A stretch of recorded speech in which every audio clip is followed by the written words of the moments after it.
Crónica de mi vida. Agustín Peralta.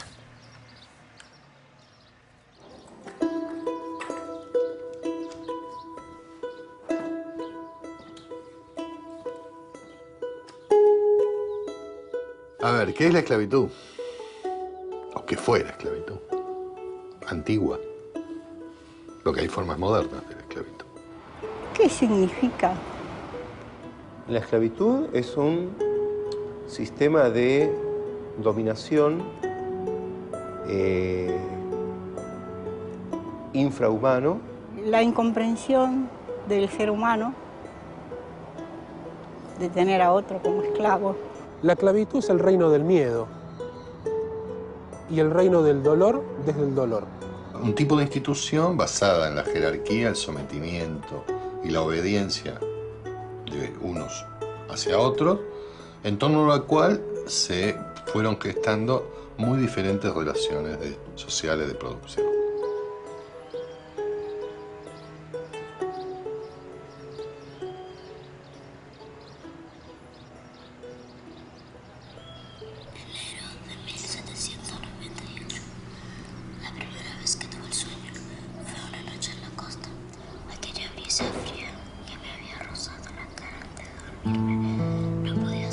Enero de 1798. La primera vez que tuve el sueño fue una noche en la costa.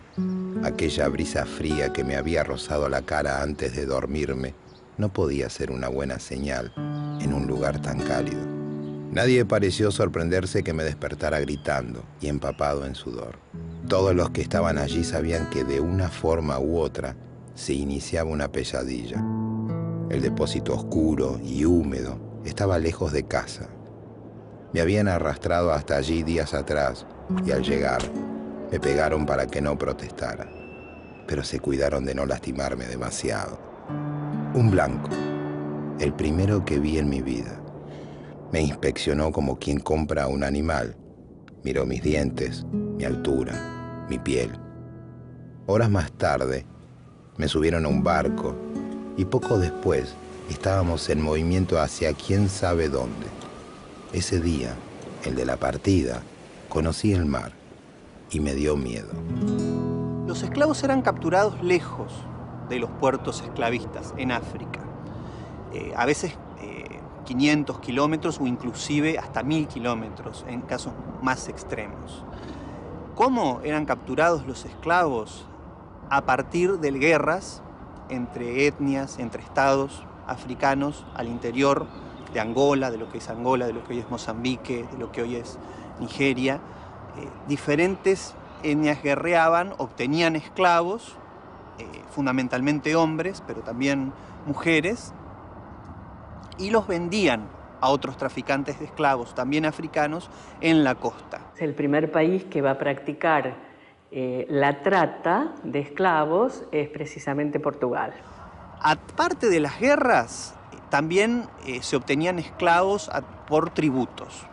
Como un estado africano más grande obtenía como forma de tributo de otro esclavos.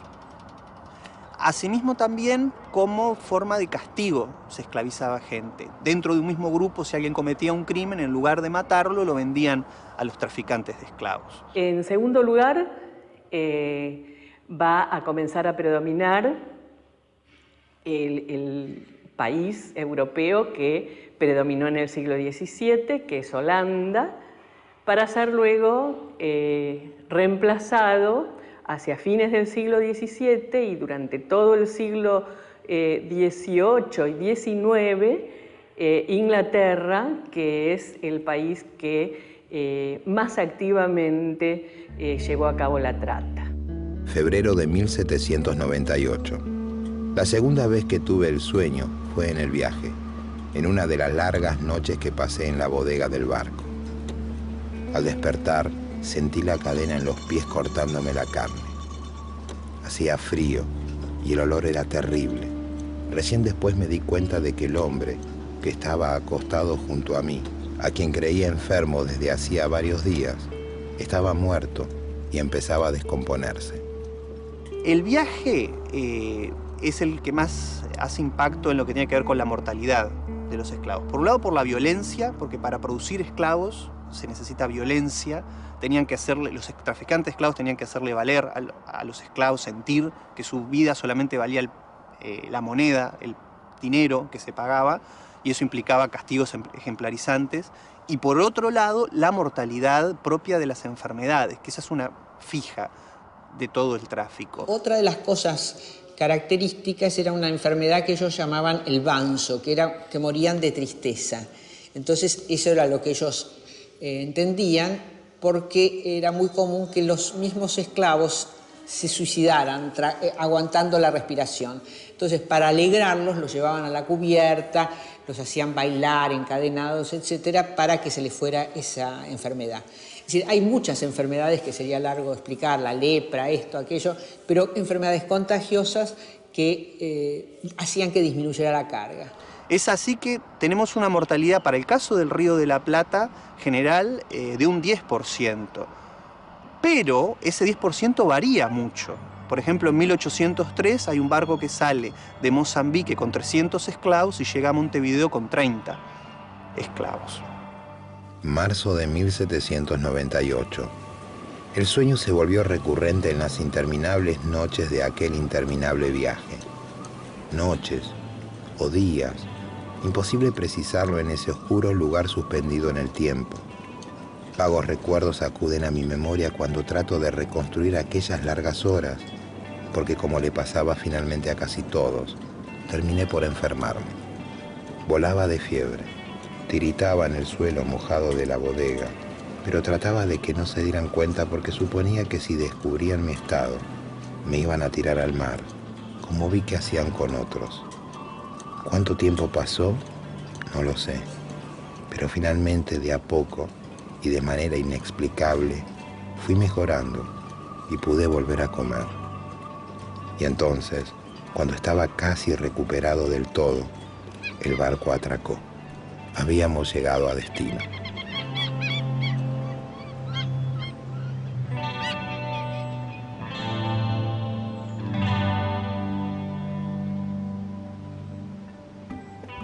Junio de 1801. Nunca antes había vivido en un lugar tan grande, una ciudad. Mi dueño para ese entonces se llamaba Don Pedro Peralta. Era español y tenía una pulpería en una transitada calle del centro.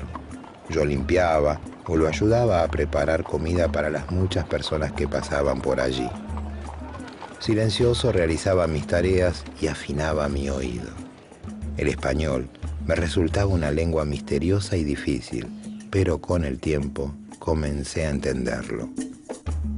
En el Río de la Plata se conocen formas de habla vozal o de habla africana en general a través de la prensa, de poemas, a través de escritos, que generalmente eran escritos por blancos en la prensa, pero que representaban como hablaban los africanos, que eran como que la voz de los negros.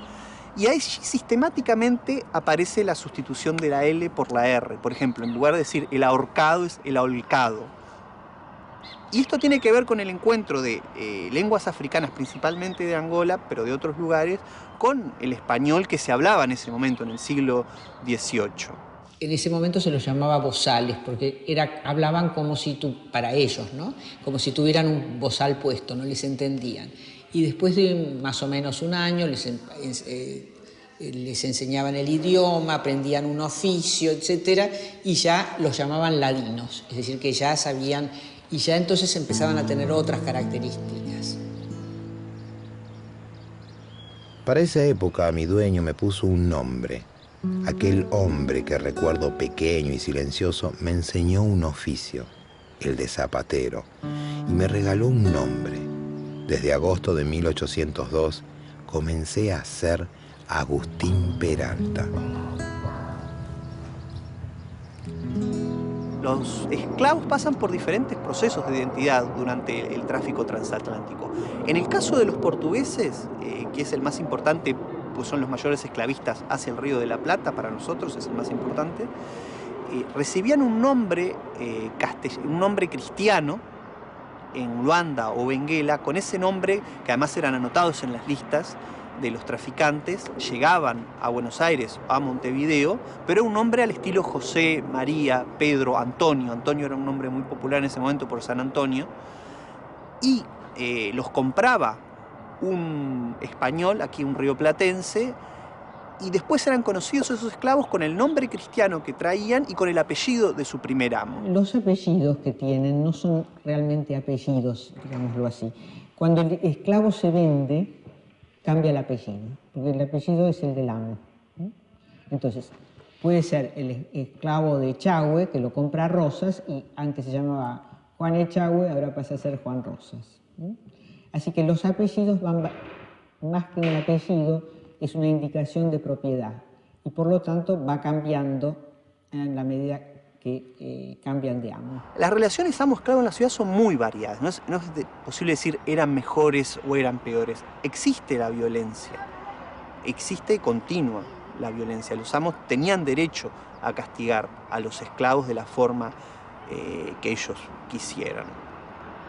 Incluso existen ocasiones en que esos castigos llevan a la muerte, y eso lo conocemos justamente por causas judiciales. Sobre el paternalismo de estas relaciones amo-esclavo, tenemos que entender que esta es una sociedad católica, una mentalidad predominante, absoluta católica, en donde se legitima que los inferiores obedezcan a los superiores. Y en ese marco es donde se mete la esclavitud, en donde el amo tiene que jugar el papel del padre de familia. Los esclavos fueron ubicados para que desempeñen todas las tareas hogareñas y laborales posibles, desde la limpieza de la casa o el hacer la comida, hasta amamantar a los niños de los amos, criarlos hasta una avanzada edad y trabajar para el amo en diversos oficios que fueron aprendiendo de acuerdo a las necesidades que había aquí laborales o las habilidades que tenían ellos. Entonces era muy común, por ejemplo, el oficio de zapateros o el oficio de sombrereros, o oficios que quizás sean menos conocidos, como los de músicos. Y cuando digo músicos, no digo músicos de música negra, sino en realidad de música europea de salón. Octubre de 1805. El sueño era el de siempre aquella tarde de primavera. Dormía la siesta en la parte de atrás del taller cuando me despertó un llanto lejano. Una mujer intentaba entre sollozos explicarle a su marido que el dueño de ambos había vendido a su pequeña hija sin decirles nada. La llevarían a Córdoba y seguramente no volverían a verla. Los esclavos acudían frecuentemente y reiteradamente ante las instancias judiciales para hacer pedidos y reclamos cuando entraban en conflicto con sus amos. Y tenían que acudir a lo que se llamaba en ese momento el defensor de pobres y esclavos, que paradójicamente, generalmente era un traficante de esclavos. ¿De dónde viene el derecho que tienen a acceder a la justicia? En el Imperio Español, con la esclavitud hay una contradicción que nunca resolvió. Y es que es el imperio de una monarquía católica. Y una monarquía católica se basaba en un principio, y es que la monarquía tomaba a su cargo la misión de impulsar la evangelización. Y los esclavos también fueron evangelizados. Pero si los esclavos fueron evangelizados, por lo tanto fueron reconocidos como personas. Por lo tanto tenían cuerpo y alma. Por lo tanto era una criatura de Dios.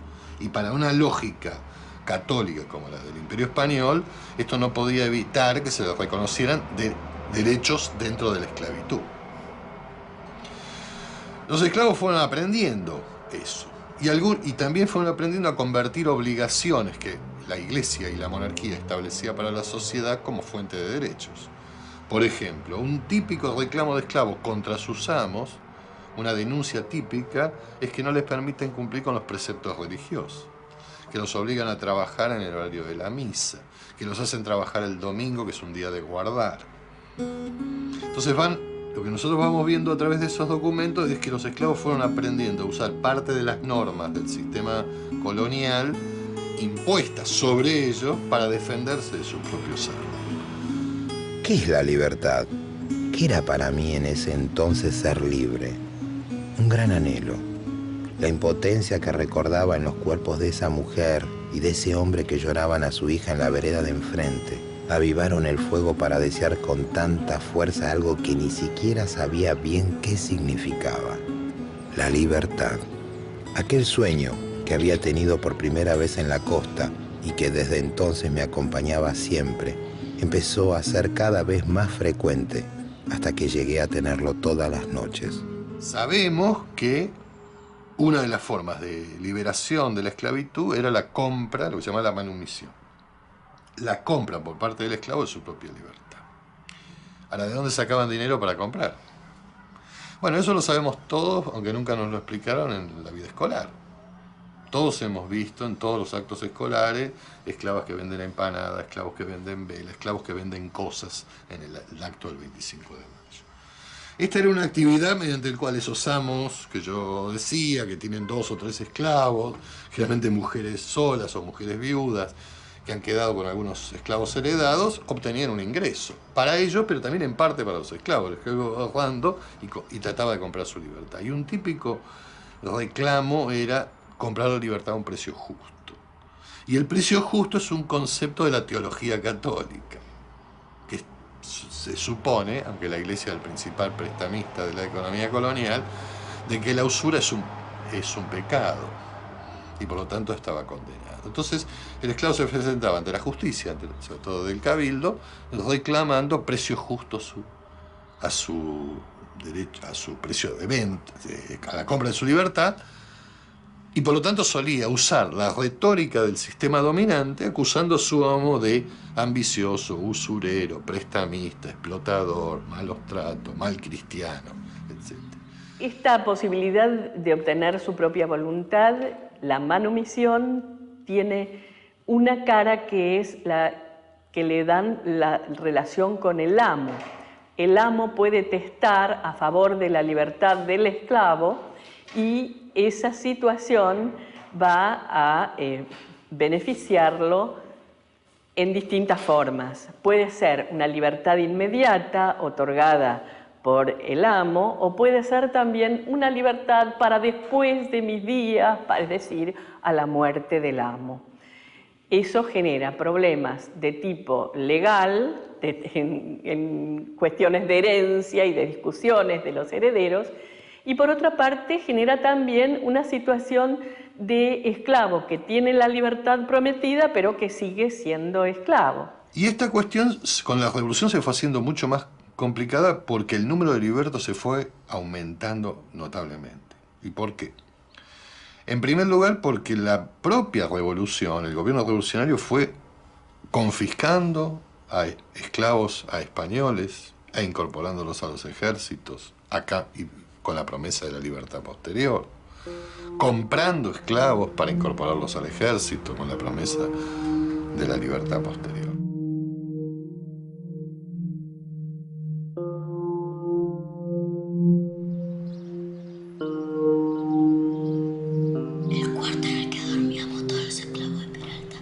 El cuarto en el que dormíamos todos los esclavos de Peralta daba al fondo de la casa. Me había despertado en la mitad de la noche por el sueño y no había podido volver a dormirme. Decidí salir a caminar un poco. Todos dormían y la casa estaba en silencio. Es por eso que me sobresaltó una sombra que me pareció ver a lo lejos, en el huerto. Me acerqué despacio, sigiloso, y entonces lo vi.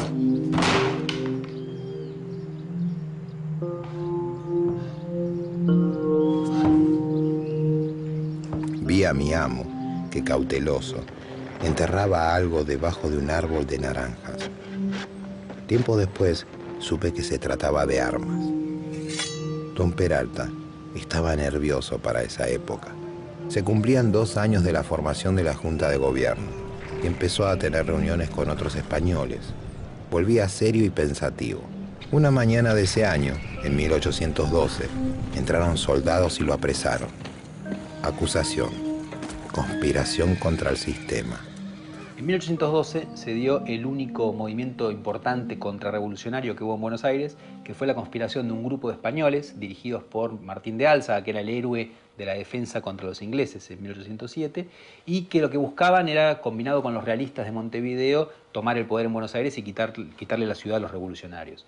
Un esclavo de Álzaga, Ventura, descubrió la conspiración, lo denunció a las autoridades y eso dio lugar a una gran agitación colectiva anti-española, de mucha virulencia. El gobierno descubrió a los responsables y fue matando 1 o 2 por día durante un mes entero, y varios otros españoles fueron expulsados de la ciudad. Y algunos esclavos se movilizaron a raíz de esto, y en particular este Ventura, por su acción delatora, le dieron la libertad y un brazalete que decía "por fiel a la patria". Julio de 1812. Mi amo se salvó de que lo ejecutaran, pero lo mandaron desterrado a Luján. El gobierno confiscó entonces muchos de sus bienes, entre ellos a sus esclavos. Entre sus pertenencias estaba yo. Así fui rescatado por el Estado y nuevamente el curso de mi vida volvió a cambiar. El Estado obligaba a amos de esclavos a venderle sus esclavos, o en el caso de los amos españoles directamente se los expropiaba sin nada a cambio, y esos soldados, esos esclavos pasaban a ser soldados de la patria. Esos esclavos no entran, los rescatan y entran como libertos. Liberto es una situación intermedia entre esclavo y libre. Es decir, entran con la condición de servir 5 años en los ejércitos de línea y entonces van a obtener la libertad. En general los esclavos querían ir porque los esclavos que entraban al ejército tenían la promesa de salir de él libres. Con lo cual a veces era mejor arriesgar la vida que tener una vida de esclavitud para siempre, ¿no? Entonces ahí hay una situación muy contradictoria. Ir a la guerra es un gran peligro, pero es un camino cierto a la libertad. Y a ocupar un lugar social y político que no tenían. En octubre de 1812 me destinaron al ejército.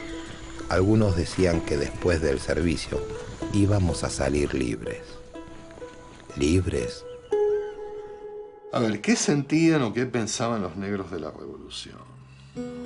La revolución para los negros fue una promesa de libertad, también incumplida a veces, pero movilizadora de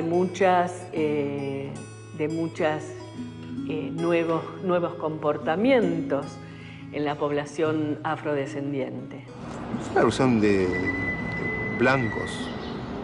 La revolución fue conducida por gente de la élite blanca, ¿no? Es decir, de todos modos no fue algo ajeno al resto de la sociedad. Por el contrario, toda la sociedad rioplatense se involucró fuertemente en la revolución. Las distintas clases sociales, los distintos colores, digamos, las distintas etnias que habitaban Argentina, lo que terminó siendo Argentina.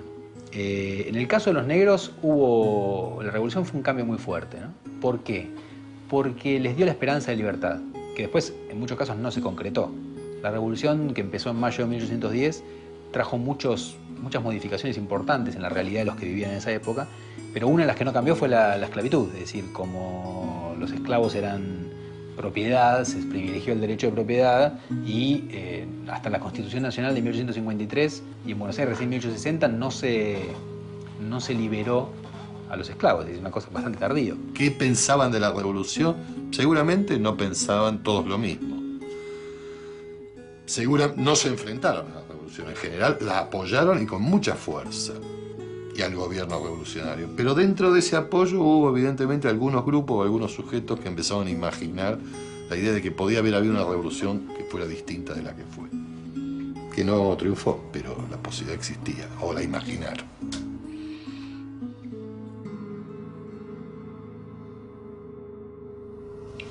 ¿Qué es la libertad? ¿Qué es la libertad? Lo que estoy haciendo ahora. Sin temor. La libertad para un africano en América era una libertad relativa, porque seguía siendo negro en una sociedad blanca. Todos deberíamos nacer libres, vivir libres y morir libres, y todos deberíamos ser iguales entre sí. Y eso sería la libertad.